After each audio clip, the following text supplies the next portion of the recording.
ఎంత ఉపకారం చేశావయ్యా, బహుగయ్యాళి భార్యనిచ్చావు, దానివల్ల చక్కగా వైరాగ్యం వచ్చింది.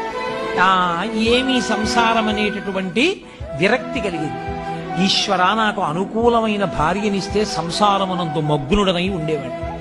కానీ నేను అలా ఎక్కడ మగ్నుడనైపోతానో, ఎక్కడ నీకు దూరం అయిపోతానో అని నాకు గయ్యాలి భార్యనిచ్చావా, నేను నీకు సర్వదా కృతజ్ఞుడను అని ఆయన మెట్టు దిగి వెడుతున్నాడు.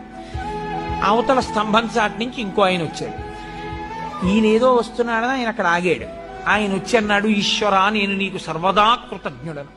గొప్ప అనుకూలవతి అయిన భార్యనిచ్చావు, అంత మంచి భార్యనిచ్చావు కాబట్టి పెద్దలని సేవిస్తున్నాను, ఈశ్వరుణ్ణి సేవిస్తున్నాను, యజ్ఞయాగాది క్రతువులు చేస్తున్నాను, దాన ధర్మాలు చేయగలుగుతున్నాను, 4 మంచి పనులు చేయగలుగుతున్నాను.